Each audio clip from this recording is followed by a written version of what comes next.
So let's start. Good morning, one and all. We are starting with next topic from the machine learning. The first algorithm that we are going to cover, that is a linear regression. Okay. So we already discussed some of the things related to types of machine learning: supervised, unsupervised, and reinforcement. In supervised, we are having two types again: regression and classification. So whenever your output nature is, or whenever your target that means whatever you are predicting. So if target is continuous, continuous that means it may be a price, it may be a sales value. Then we are using a regression based algorithm. Okay. When target is categorical, when target is categorical, like suppose diabetic, non-diabetic is there. Okay, diabetic, non-diabetic, loan approved or decline, loan approved or decline. You are going with classification based algorithm. Okay, so this is a basic difference. You will get each and everything like moving forward.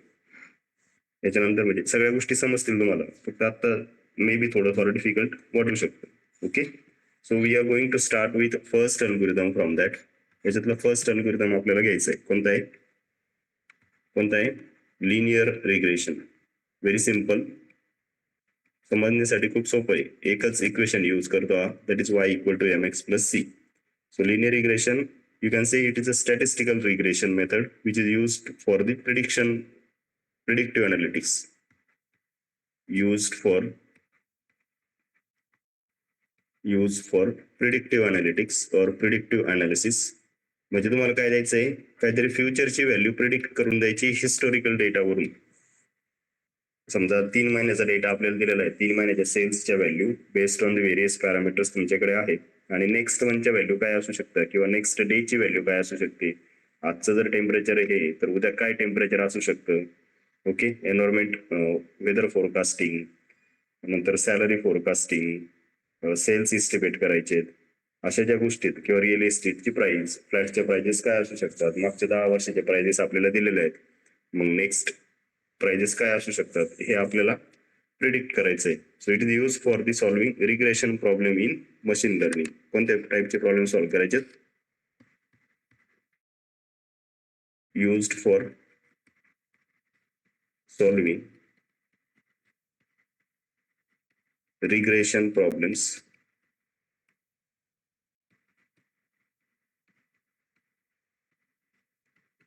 in machine learning. Okay, so everything will be a theoretical first. आता theory cover केले जाईल आणि नंतर याच्यावरती आपण model build करणार आहे. म्हणजे सगळ्या याचा फ्लो हाच असणार आहे की linear regression, logistic regression, decision tree, random forest, हे सगळे जे काही अल्गोरिदम्स आहेत, या सगळ्या अल्गोरिदमसाठी आधी थेरी होईल आणि सायमल्टेनियसली नेक्स्ट सेशनला त्याचं इम्प्लिमेंटेशन होईल, म्हणजे पायथॉन वरती ज्युपिटर नोटबुकचा यूज करून. ठीक आहे. सो लिनियर रिग्रेशन मध्ये इनपुट आणि आउटपुट म्हणजे इंडिपेंडंट व्हेरिएबल आणि डिपेंडंट व्हेरिएबल याच्यामध्ये काय रिलेशनशिप दाखवली जाते. Right. So we have seen some of the like concept which is called as the correlation आपण शिकलोय, राईट ना, की इनपुट आणि आउटपुट मध्ये काय पाहिजे, रिलेशनशिप पाहिजे, असं आपण शिकलोय. सो इथं इम्पॉर्टंट काय की लिनियर रिग्रेशन, हे नीट बघून घ्या. Linear regression shows linear regression shows linear relationship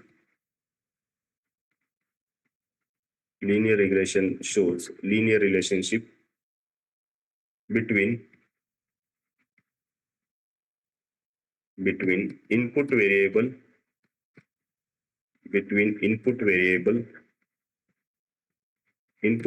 ला ऑलवेज कशाने डिनोट करायचं, कॅपिटल एक्स ने डिनोट करायचं. ठीक आहे, काही नोटेशन्स आहेत असे, तेच यूज करायचे. असं काही नाही केलं पाहिजे, but we will follow the standard notations. Between input variable X and output variable and output variable Y कशाने डिनोट करायचं, स्मॉल वाय ने डिनोट करायचं. म्हणजे दोन मध्ये काय असणार आहे, या दोन्हीमध्ये काय असणार आहे, रिलेशनशिप असणार आहे. आता इनपुट आणि आउटपुटला जे काय राईट केलंय मी, इनपुटच कधी कधी काय म्हटलं जातं, इनपुट किंवा इंडिपेंडंट किंवा फीचर्स असे तीन नाव आहे त्याला. म्हणजे कुणी कुणी काय म्हणाल की linear regression shows linear relationship between features and target. ठीक आहे, मग इनपुट जर वर्ड यूज केला असेल तर तो आउटपुट साठी काय यूज करेल, आउटपुट वर्ड यूज करेल. इंडिपेंडंट साठी डिपेंडंट वर्ड यूज करेल आणि फीचर साठी टार्गेट वर्ड यूज करेल. ठीक आहे, तर हे म्हणजे अल्टरनेट ऑप्शन्स आहेत. ओके, इक्वेशन जे यूज करतो इथं, इक्वेशन काय यूज करतो, equation is y equal to mx plus C. Very simple line of equation, हे सगळं माहिती, हे माहिती आहे तुम्हाला बरोबर ना, y is equal to mx plus C. So if there is only one input variable आणि one output variable, then it is called as the simple linear regression. And if there is a more than one input variable, such regression is called as the multiple linear regression. Simple आहे.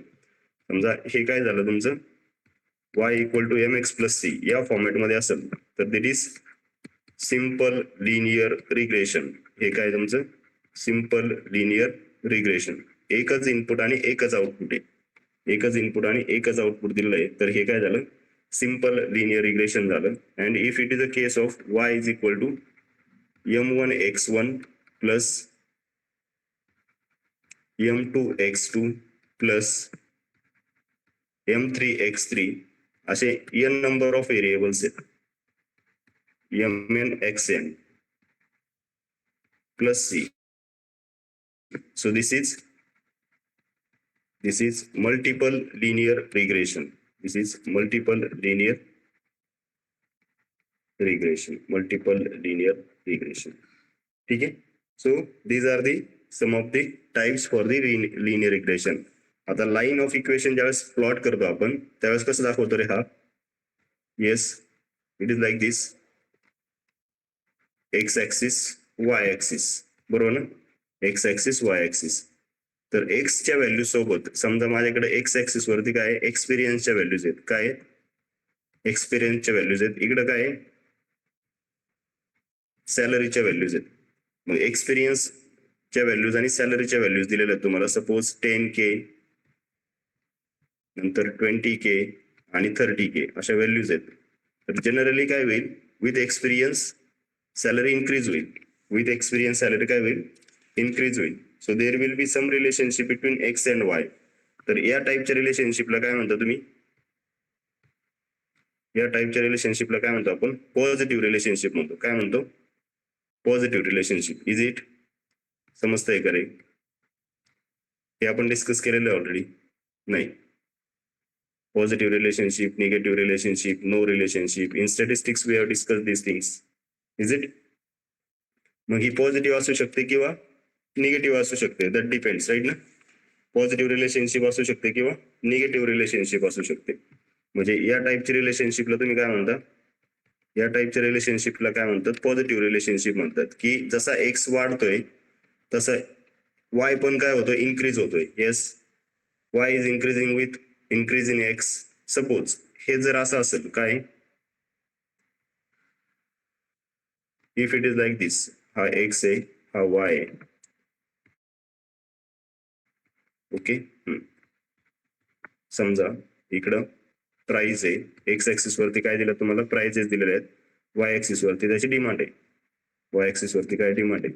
जशी price increase होईल, जशी price जर increase झाली तर demand काय होते, decrease होते, राईट. मग याचं ग्राफचं नेचर कसं येईल, अपोजिटिव्ह येईल त्याच्या, राईट ना. With increase in price there is a reduction in demand, right ना. जर प्राइस कमी असेल तर डिमांड सगळ्यात जास्त राहील. So this is negative relationship, this is negative relationship. Is it, हे कळतंय का ते सांगा आधी, हे समजतंय. म्हणजे जसा एक्स वाढतोय तसा वाय काय होतोय, इन्क्रीज होतोय. तर या दोन्ही पण चालतील. There should be some relationship between X and Y. या इक्वेशननी जर आपल्याला वाय ची व्हॅल्यू फाइंड आउट करायची असेल, ही वाय ची व्हॅल्यू कशावर डिपेंड आहे, एक्स वरती डिपेंड आहे. इथं एम म्हणजे स्लोप आहे, सी म्हणजे इंटरसेप्ट आहे. राईट. हे समजून सांगतो एम आणि सी. पण बिफोर दॅट वाय ची व्हॅल्यू, नवीन व्हॅल्यू मिळण्यासाठी एक्सच्या व्हॅल्यू मध्ये काय पाहिजे, काहीतरी चेंज झाला पाहिजे. जर याचं नेचर समजा असं असेल काय, इफ इट इज लाईक दिस, हा तुमचा वाय आहे आणि इथं तुमचा एक्स आहे आणि हा ग्राफ प्लॉट केल्यानंतर जर असा आला with increasing X there is no change in Y, Y ची व्हॅल्यू सिंगल आहे, म्हणजे इथं जर 3 असेल तर ते 3च आहे. 1 इयर एक्सपिरियन्स साठी पण 3 आहे, 2 इयर एक्सपिरियन्स साठी पण 3 आहे, 3 इयर एक्सपिरियन्स साठी पण 3 आहे, 4 इयर एक्सपिरियन्स साठी पण 3च आहे. So there is no relationship. मग डेटा व्हिज्युअलाइज केल्यानंतर किंवा डेटा प्लॉट केल्यानंतर, प्लॉटिंग झाल्यानंतर जर अशी केस येत असेल आणि तुम्हाला जर त्याच्यावरती वर्क करायचं असेल, so it will not give you any insights. याच्यामधून तुम्हाला कुठलेही इनसाइट्स मिळणार नाही. क्लिअर? कळतंय का रे? येस का रिपीट करायचंय? Am audible? Positive relationship, negative relationship आणि नो रिलेशनशिप, या तिन्ही गोष्टी तुम्हाला कळल्यात बरोबर. याच्यासाठी आपण एक पॅरामीटर बघितला होता रिलेशनशिप फाइंड आउट करण्यासाठी. So the relationship between input किंवा independent and dependent variable must be linear. इथं काय म्हणतो आपण की इनपुट, आता मी प्रत्येक वेळेला इनपुट वर्डच यूज करेल, तुम्ही इंडिपेंडंट डिपेंडंट करू शकता, फीचर आणि टार्गेट पण करू शकता. ओके. हा, input and output, input and output variable, input and output variable relationship must be linear. Input and output variable relationship must be linear. म्हणजे एकामधून 3 टाईप बघितले आपण इथं. काय? Increase input value when dependent value decrease, किंवा मग त्याच्यासोबत जर increase होत असेल, so that's a positive relationship. किती आहे, किती टाइप्स आहे तिथं? Positive relationship, positive relationship. Then what is next? It may be negative relationship, negative relationship. आणि शेवटचं काय? Yes, no relationship. असे 3 टाइप्स आहेत राईट, नो रिलेशनशिप. तर आपल्याला काय पाहिजे, either there should B positive relationship और निगेटिव्ह रिलेशनशिप. हे आपल्यासाठी वर्क होत नाही. Okay. So the relationship between input and output variable is calculated using, कशाने कॅल्क्युलेट केलं होतं? डेटा व्हिज्युअलायझेशनच्या सेशन मध्ये आपलं चाललंय कोइफिशियंट ऑफ कोरिलेशन आपण फाइंड केलं होतं राईट ना. कार्ल्स पियर्सन कोइफिशियंट दोन्ही वेळेला डिस्कस केलं आपण, स्टॅटिस्टिक्स मध्ये पण डिस्कस केलं आणि डेटा व्हिज्युअलायझेशन मध्ये पण डिस्कस केलं होतं. कोरिलेशनचा मॅट्रिक्स प्लॉट केला आपण आणि त्यानंतर हीट मॅपचं प्लॉट केलं होतं राईट ना. So the relationship between input and output,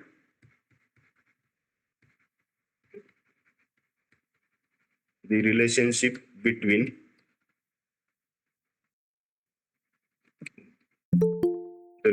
between input and output,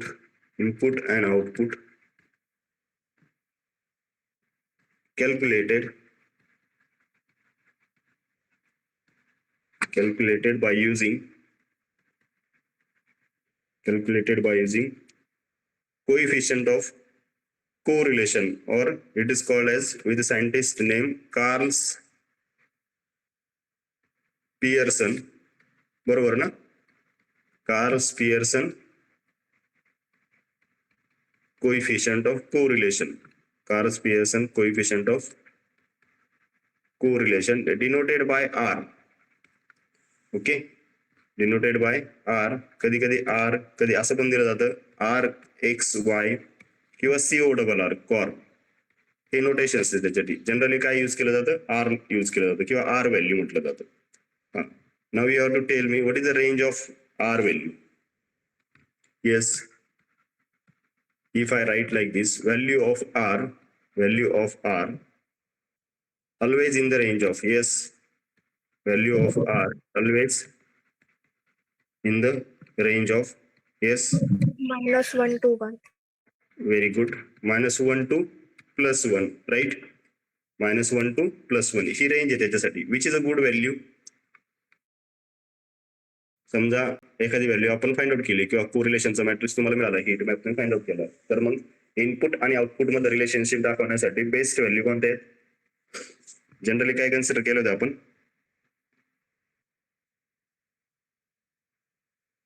बोला.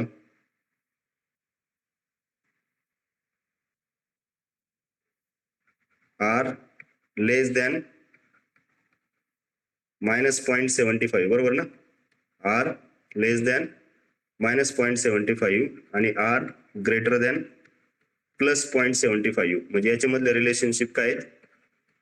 दिस इज अ गुड रिलेशनशिप, बरोबर ना?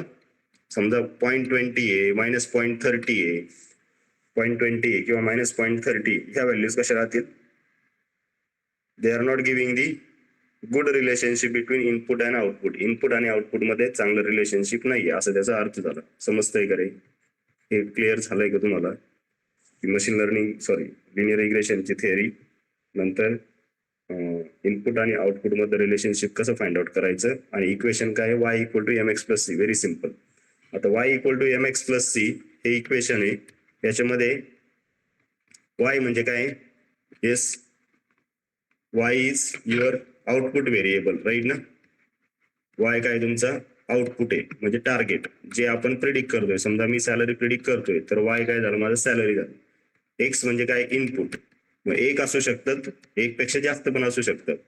These are your features. समजा सॅलरी आणि एक्सपिरियन्स असं आहे, तर सॅलरी आउटपुट झालं, तर एक्सपिरियन्स इनपुट आहे. Simple linear regression. पण कधी कधी जास्त फॅक्टर्स असतात. समजा मी फ्लॅटची प्राइस प्रिडिक्ट करतोय, तर फ्लॅटच्या प्राइस प्रिडिक्ट करताना त्याचा एरिया येऊ शकतो, त्याचं लोकेशन येऊ शकतं. हे दुसरं व्हेरिएबल झालं लोकेशन म्हणजे, राईट? नंतर किती रूम्स आहेत? 3 रूम आहेत, 4 रूम आहे, हे तिसरं व्हेरिएबल येऊ शकतं. कोणत्या फ्लोअरला तो फ्लॅट आहे हे येऊ शकतं. तर असे 3-4 व्हेरिएबल असतील तर तो मल्टिपलचा प्रॉब्लेम होईल. त्याच्यानंतर याच्यात जे आहे यम म्हणजे काय रे? स्लोप, बरोबर ना? त्या लाईन ज्या ड्रॉ होतात अशा म्हणजे जी लिनियरिटी ड्रॉ होते, तर याच्यासाठी स्लोप कॅल्क्युलेट होतो, राईट ना? x2 - x1 upon y2 - y1 किंवा y2 - y1 upon x2 - x1 अशा 2 पॉइंट्स मधला स्लोप कॅल्क्युलेट होतो, राईट? अँड लास्ट जे आहे ते काय? लास्ट जे आहे ते काय? What is this? इंटरसेप्ट. काय म्हणायचं याला? इंटरसेप्ट म्हणायचं. C is your intercept. तर इंटरसेप्टची गरज का पडते? प्रत्येक वेळेला तुम्ही हा जो ग्राफ आहे हा असंच बघितला असेल, 1 मिनिट प्रॉपर लक्ष द्या, हा ग्राफ असंच बघितला असेल, म्हणजे इथं काहीतरी व्हॅल्यू दिलेली राहते असते सी, बरोबर ना? हा समजा तुमचा y, हा तुमचा x आहे, तर y ची व्हॅल्यू 0 पासून कधी स्टार्ट होत नाही, y ची व्हॅल्यू काहीतरी डिस्टन्स वरती स्टार्ट होते, करेक्ट? कळतंय का रे? हा ग्राफ असा कधीच येत नाही, असं नाही येत कधी, बरोबर ना? y = mx + c चा जो ग्राफ तुम्ही प्रत्येक वेळेला बघितला असेल तो असाच आहे की विथ सम इंटरसेप्ट व्हॅल्यू. असं का? समजा y = mx + c. Actually y ची व्हॅल्यू c वर x वरच डिपेंड आहे, बरोबर ना? y ची व्हॅल्यू x वरतीच डिपेंड आहे. म्हणजे समजा एक्सपिरियन्सचे व्हॅल्यूज आहेत माझ्याकडे आणि सॅलरीचे व्हॅल्यू आपण प्रिडिक्ट करतोय, किंवा मग 1 2 3 4 समजा 40K 50K 60K, आणि तुम्हाला 4 इयर एक्सपिरियन्स साठी म्हणजे x = 4 आहे, त्याच्यासाठी y कॅल्क्युलेट करायचं आहे. मग या इक्वेशन मध्ये समजा m तुम्हाला माहिती, बरोबर? m ची व्हॅल्यू तुम्हाला माहिती आहे, c ची व्हॅल्यू जी काय कन्सिडर केली ती असेल. मग y = काय घेणार मी? y = m म्हणजे समजा माझा 0.3 आलेला आहे, ओके. नंतर x किती आला? 4 आला, आणि c ची व्हॅल्यू काहीतरी, पण c कन्सिडर नाही केलं तरी पण y काय मिळून जाईल तुम्हाला? 1.2 इथं मिळतो. काय मिळतो? y 1.2 मिळतो. पण एखाद्या केसमध्ये स्लोप 0 झाला समजा, असं होऊ शकतं की slope is 0 while calculating that point, की स्लोपची व्हॅल्यू काय आली? 0 आली. तर मग y काय होईल इथं? जर c कन्सिडरच नाही केला तर y = काय होईल की स्लोप 0 आणि एक्सपिरियन्स किती? 4 वर्ष, तरी सॅलरी किती आली? 0 आली.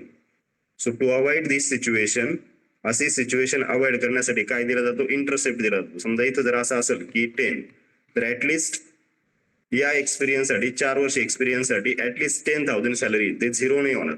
सो अवॉइड दॅट सिच्युएशन की समजा इन केस स्लोपची व्हॅल्यू 0 झाली तर there will be output 0 even though there is a input. जरी इनपुटला काही व्हॅल्यू तरी आउटपुट काय देतो तुम्हाला? 0 देतो. अशी सिच्युएशन अवॉइड करण्यासाठी काय यूज केलं जातं इथं इंटरसेप्ट यूज केलं. That is the reason only. हे प्रॉपर समजून घ्या इक्वेशन, कारण याच्यावरतीच पुढे डीप लर्निंग डिपेंड आहे. इथं जसं हे y = mx + c आहे ना, हेच इक्वेशन पुढे डीप लर्निंग मध्ये न्यूरल नेटवर्क मध्ये y = wx + b होतं. w म्हणजे वेट्स, b म्हणजे बायस, असं वर्कआउट होतंय पुढे जाऊन. ठीक आहे, समजलंय? Is it clear for all? Clear झालंय? कॅल्क्युलेट करायचं असेल तर मग rxy = summation of xi minus x bar divided by yi minus y bar, म्हणजे कोरिलेशन कोएफिशियंट जो आपण प्लॉट केला ना, r व्हॅल्यू = कॅल्क्युलेट करायला तुम्ही डायरेक्टच कोरिलेशन कॉल करता, पण जर फॉर्म्युला कोणाला पाहिजे असेल तर फॉर्म्युला ऍक्च्युली असा आहे, summation of xi minus x bar into yi minus y bar. xi म्हणजे कोणत्या व्हॅल्यूज की x च्या सगळ्या व्हॅल्यू, समजा 3 व्हॅल्यूज द्या, तिन्ही व्हॅल्यू, आणि त्याच्यामधून x बार म्हणजे काय असणार आहे, तो मीन असणार आहे त्या व्हॅल्यूचा, 1 2 3 चा मीन सपोज 2. मग प्रत्येक व्हॅल्यू मध्ये तो मीन मायनस करायचा, सबस्ट्रॅक्ट करायचा आहे. Okay, divided by summation of xi minus x bar चा square into summation of yi minus y बार चा स्क्वेअर. इथं पण समेशन आहे, या दोन्ही म्हणजे सॉरी हे मल्टिप्लिकेशनचं समेशन आहे आणि इथं पण हे मल्टिप्लिकेशनचं समेशन. ठीक आहे, so this is how it is calculated. R value calculate करण्यासाठी बॅक एंडला हा फॉर्म्युला यूज होतो. काही नाही, प्रत्येक व्हॅल्यूवरती ती व्हॅल्यू डिपेंड आहे, म्हणजे जेवढे तुमच्याकडं फीचर्स जेवढे डेटा पॉइंट्स आहेत त्या प्रत्येक व्हॅल्यू मधून त्याचा मीन सबस्ट्रॅक्ट करायचा आहे. Okay, so this is how it is working. Next जे आहे याच्यामध्ये, next is what we can say assumptions of a linear regression. जे बेसिक दोन अल्गोरिदम आहे ना, की लिनियर रिग्रेशन आणि लॉजिस्टिक रिग्रेशन. लिनियर रिग्रेशन हा रिग्रेशनचा बेसिक अल्गोरिदम आहे, लॉजिस्टिक रिग्रेशन हा क्लासिफिकेशनचा बेसिक अल्गोरिदम आहे. तर याच्यासाठी काही अजम्पशन्स आहेत. ओके, ते आपल्याला कन्सिडर करावं लागतात किंवा तसे कन्सिडर केलेले आहेत.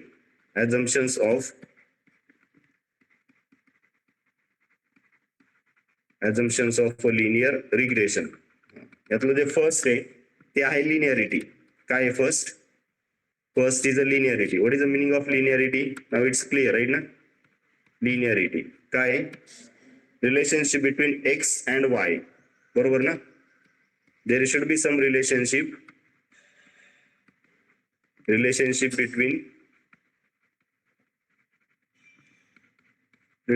Between X and Y. X आणि वाय मध्ये काय पाहिजे? रिलेशनशिप पाहिजे, तरच हे वर्क होतं. जर एक्स आणि वाय मध्ये रिलेशनशिप नसेल तर तुमचं लिनियर रिग्रेशन वर्क करत नाही किंवा रिग्रेशनचा प्रॉब्लेम वर्क होत नाही. जर नो रिलेशनशिप आलं तर त्याच्यात काही म्हणजे फाइंड करण्यात काही पॉइंटच नाही. ओके, सेकंड जी आहे, second thing that is no multi collinearity. हे खूप इम्पॉर्टंट आहे बघा, हा वर्ड नीट समजून घ्या. No multi collinearity. जी रिलेशनशिप आपण देतोय ती फक्त कशात आहे? इनपुट आणि आउटपुट मध्ये. Okay, so no relationship between inputs only. याचा अर्थ काय? नो रिलेशनशिप बिटवीन इनपुट किंवा फीचर्स मध्ये रिलेशनशिप नाही पाहिजे. जर फीचर्सच किंवा इनपुट व्हेरिएबल्सच जर रिलेटेड असतील एकमेकाला तर मग ते काय करतात? नॉईज क्रिएट करतात मॉडेलमध्ये, म्हणजे तसं मग ते प्रॉपर वर्क होत नाही. So no multi collinearity, no multi collinearity. So independence of observations. जेवढे ऑब्झर्वेशन तुमच्याकडे आहे, समजा कधी कधी कसं होतं की आपल्याला प्राइसच्या व्हॅल्यू दिल्या आहेत आणि प्राइसच्या व्हॅल्यू काही कशा देत? डॉलरमध्ये, काही रुपीज मध्ये, तर त्याच्यामध्ये मग रिलेशनशिप येते. तसं वर्क नाही आलं पाहिजे. आपल्याला मग ते एकाच याच्यात कन्वर्ट करावं लागतं की प्राइस हा एकच कॉलम कन्सिडर करा आणि डॉलरला रुपीज मध्ये कन्वर्ट करा किंवा रुपीजला डॉलर मध्ये कन्वर्ट करा, पण एकच कन्सिडर करा. ओके, आणि तिसरं जे आहे याच्यामध्ये normality. What is the meaning of normality? Yes, anyone? Normality म्हणजे काय? काय चेक करता तुम्ही इथं? काय चेक करता? Normal distribution. How to check a normal distribution? Graphically check करायचं असेल तर कोणता प्लॉट आहे? Bell curve, right. So when your data is following the normal distribution, generally it is in a bell shaped curve, ki most of the data is around a mean. या type मध्ये जर काही आलं तर मग त्याला काय म्हणता तुम्ही, नॉर्मॅलिटी म्हणता. इज इट कळतंय का रे? तर हे काही अजम्पशन्स आहेत लिनियर रिग्रेशन मधले. इम्पॉर्टंट काय आहे की there should be some relationship between input and output. Input आणि आउटपुट मध्ये काय पाहिजे, रिलेशनशिप पाहिजे, तरच हे प्रॉपर वर्क होतं. Is okay guys? ठीक आहे.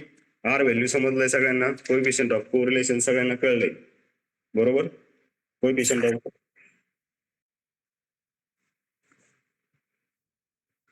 ऑफ कोरिलेशन सर्वांना समजलंय राईट. नंतर अजून एक कन्सेप्ट याच्यामध्ये की मीन ऍब्सोल्यूट एरर, मीन स्क्वेअर्ड एरर आणि R2 स्कोर. तर ऍक्च्युली हे काय आहे की त्याची अॅक्युरसी मेजर करण्यासाठी काही मेट्रिक्स आहेत. म्हणजे इथं आपण असं म्हणू शकतो की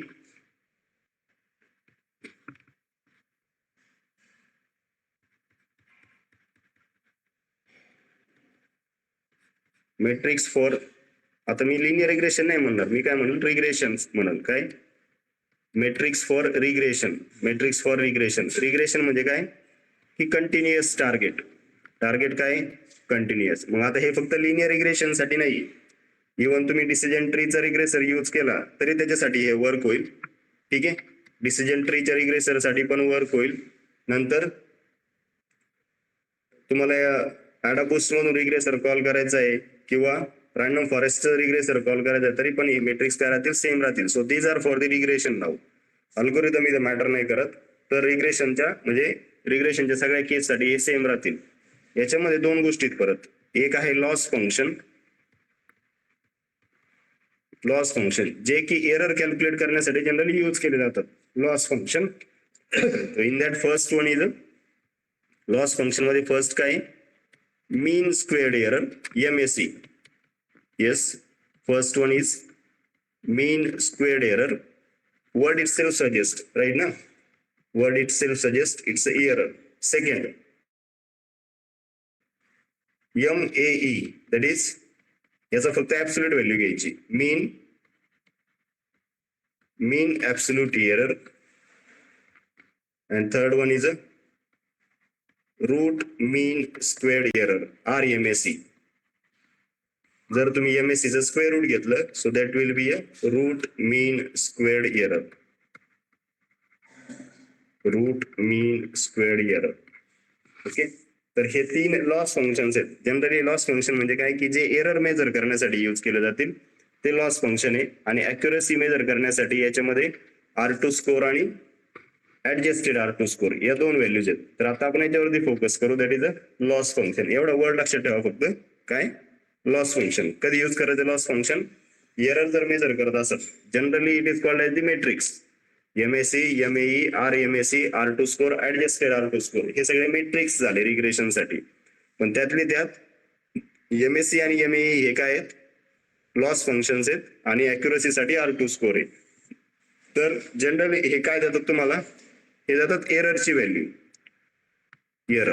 एरर कसा फाइंड आउट करतो आपण, how to find out error की ऍक्च्युअल व्हॅल्यू ऑफ वाय हे तुमचं टार्गेट आहे आणि predicted value y actual minus y predicted. y actual minus y predicted. समजा तुमच्याकडे तीन व्हॅल्यू होत्या. कशाच्या, काय प्रिडिक्ट करत होते तुम्ही, सॅलरी प्रिडिक्ट करत होते बरोबर. काय प्रिडिक्ट करत होते, सॅलरी प्रिडिक्ट करत होते. समजा 10K, 20K, 30K. K म्हणजे 1000. ठीक आहे. So these are the actual values. Prediction नंतर मॉडेल बिल्ड केलं, तुम्ही लिनियर रिग्रेशन कॉल केलं, मॉडेलने तुम्हाला व्हॅल्यूज प्रिडिक्ट करून दिल्या बरोबर. मॉडेलने तुम्हाला व्हॅल्यूज प्रिडिक्ट करून दिल्या. So predicted values now you are having.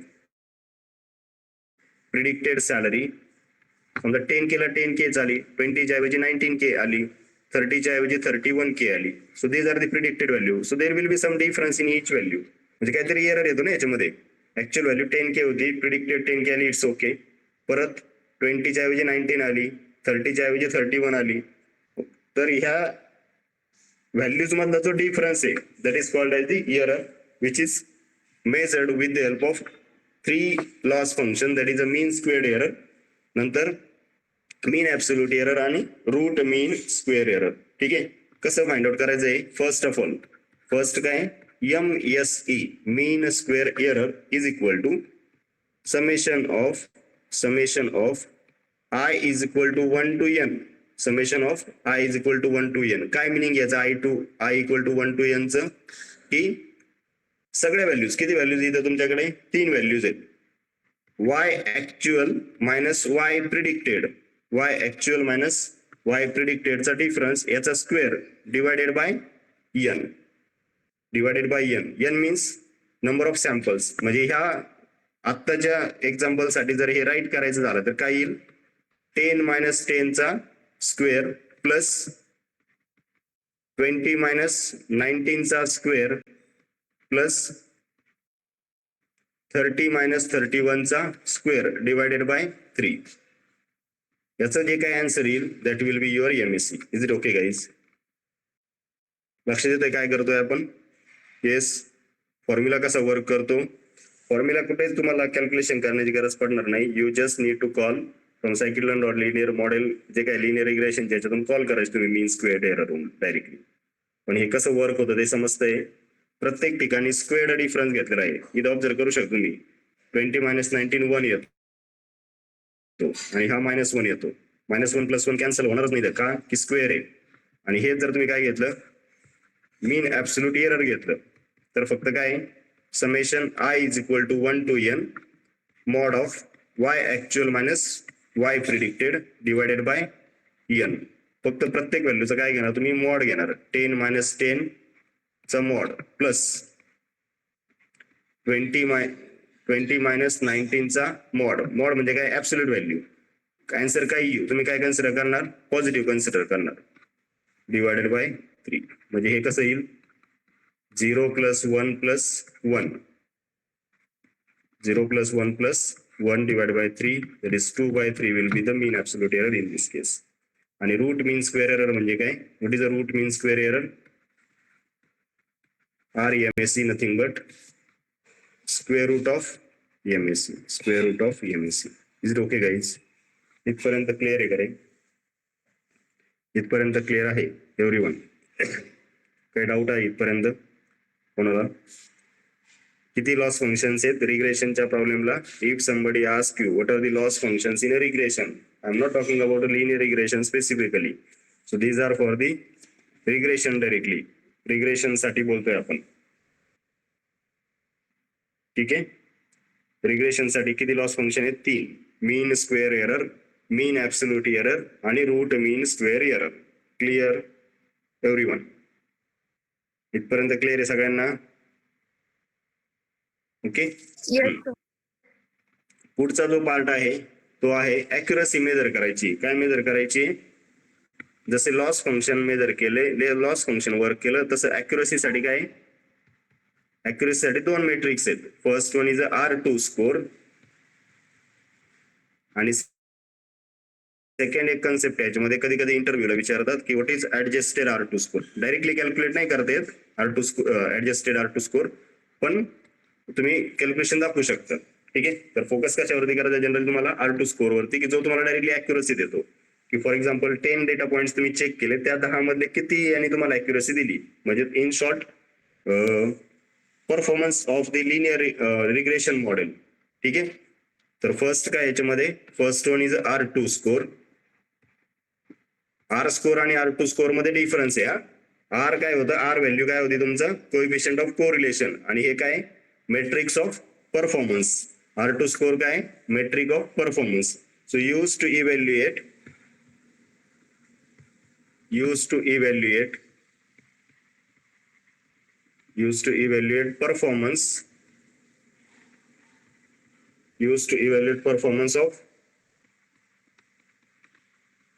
performance, of linear regression model. Linear regression मॉडेलचा परफॉर्मन्स चेक करण्यासाठी हे यूज केलं जातं. Okay. So amount of variation in a dependent variable which is a predicted. म्हणजे किती variation झालंय.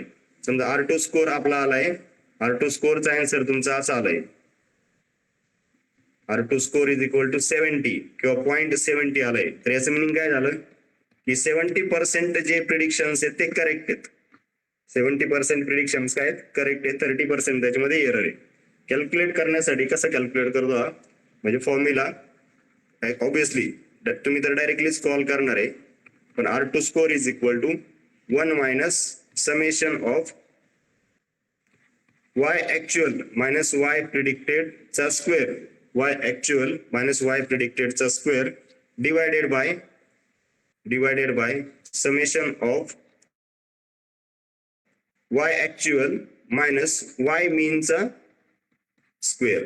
म्हणजे प्रत्येक व्हॅल्यू मधून हे तर बघितलंय आपण, बरोबर ना, प्रत्येक व्हॅल्यू मधून तुम्ही प्रिडिक्टेड व्हॅल्यू मायनस करून त्याचा स्क्वेअर घेतला, प्रत्येक व्हॅल्यू मधून त्याचा मीन जेवढा काय मीन आहे त्या व्हॅल्यूचा, समजा 1 2 3 चा मीन 2 होता, तर प्रत्येक याच्यामधून 2 तुम्ही मायनस करून जे काय आन्सर येईल that will be your R2 score. तर R2 स्कोर कॅल्क्युलेट करण्यासाठी हा फॉर्म्युला यूज केला जातो.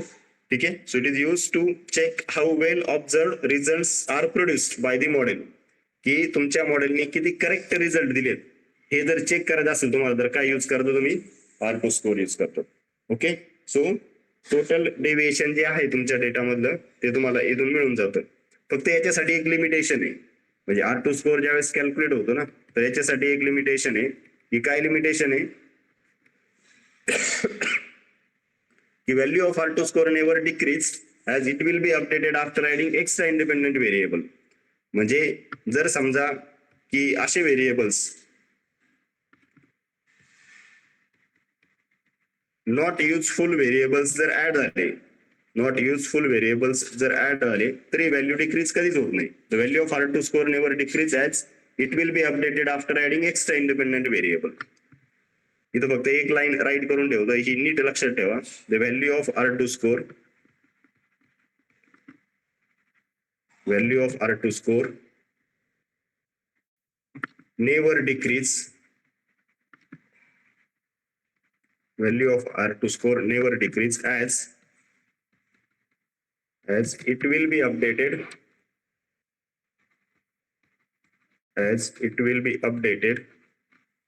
after adding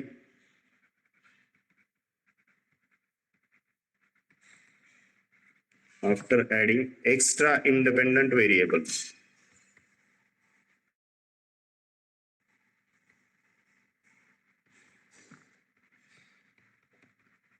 की जास्त एक्सच्या व्हॅल्यू जर ऍड केलं तरी व्हॅल्यू कधीच डिक्रीज होत नाही. तर त्या केसमध्ये काय यूज होतो, मग त्या केसमध्ये यूज करतो आपण ऍडजस्टेड R2 स्कोर. ओके. जर परफेक्ट आन्सर पाहिजे असेल तुम्हाला, then we are going with adjusted R2 score. Directly metric नाहीये, म्हणजे असं जसं R2 स्कोर मी कॉल करू शकतो, तुम्हाला मॉडेल बिल्ड करताना हे लक्षात येईल, तसं हे directly adjusted R2 score call करता येत नाही, बट कॅल्क्युलेशन आपण करू शकतो जर R2 स्कोरची व्हॅल्यू असेल तर. So R2 score shows how well data points fit a line. जी लाईन तुम्ही ड्रॉ केली ना, जी लाईन ड्रॉ केली, समजा ही ऍक्च्युअल वाली लाईन आहे आणि प्रिडिक्टेड वाली लाईन काहीतरी अशी आली तुमची, ऍक्च्युअल आणि प्रिडिक्टेड, तर यामध्ये किती फिटमेंट आहे, किती बेटर फिट लाईन दी हे देतो आपल्याला. Adjusted R2 score also indicates how well data points are fit on a line but adjust for the number of data points in a model. म्हणजे जर एक्स्ट्रा डेटा पॉइंट्स ऍड केले तर त्यातले तो फक्त युजफुल कन्सिडर करतो. ठीक आहे. तर what is like advantage of adjusted R2 score. So if we add more and more useless variable to the model, adjusted R2 score will decrease. म्हणजे नॉट युजफुल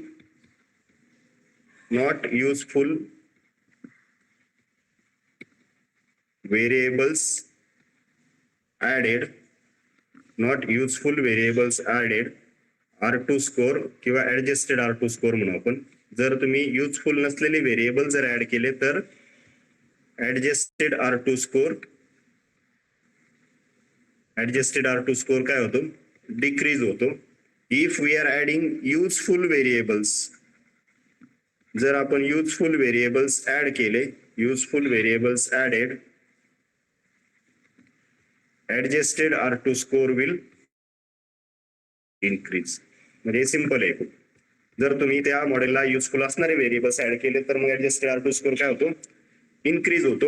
जर युजफुल नसणारे व्हेरिएबल ऍड केले तर adjusted R2 score काय होतो, decrease होतो. Okay. So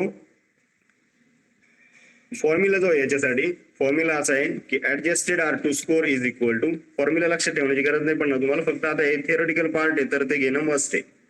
ठीक आहे. फॉर्म्युला कुठलाही लक्षात ठेवायचं नाहीये. ऍडजस्टेड R2 स्कोर किंवा आर स्क्वेअर असं पण म्हणतो आता कधी कधी आर स्क्वेअर किंवा R2 स्कोर, एकच वर्ड यूज करतो मी R2 score. Adjusted R2 score is equal to R square minus K minus 1 divided by N minus K minus 1 divided by N minus K into 1 minus R square into 1 minus R square, where N is nothing but number of data points in our data set.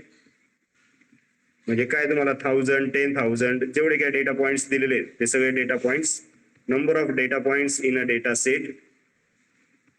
Second, K is nothing but number of independent variable, म्हणजे number of input variables. Number of input variables किती आहेत? 1 आहे, 2 आहे की 3 आहे.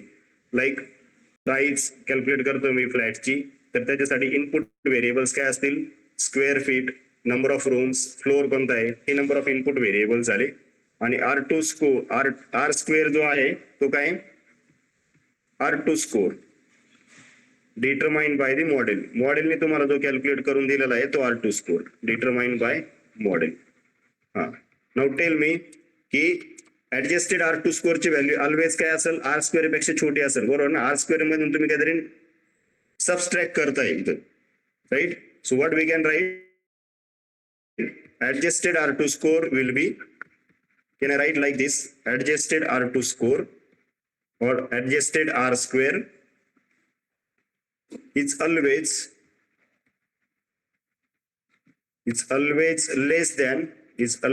less than or equal to, म्हणजे पुढची value जर 0 झाली तर ती इक्वल टू होईल or equal to R square or R2 score. Adjusted R2 score is always less than or equal to R score. Is it okay guys? Yes. Clear आहे का इथपर्यंत? समजलंय? तर हा सगळा थेरी पार्ट होता रिलेटेड टू लिनियर रिग्रेशन. काय काय घेतलं आपण याच्यामध्ये की लिनियर रिग्रेशनच्या रिलेटेड जे काही कन्सेप्ट घेतल्या ते एकदा परत रिवाइज करा. काय काय घेतलं आपण? लिनियर रिग्रेशन म्हणजे काय? इनपुट आणि आउटपुट मध्ये रिलेशनशिप पाहिजे. y equal to mx plus c हे इक्वेशन यूज करतो. इम्पॉर्टंट काय? There should be some relationship. It may be positive, it may be negative, पण रिलेशनशिप पाहिजे, राईट? नेक्स्ट, कशाने डिफाईन केली तुम्ही?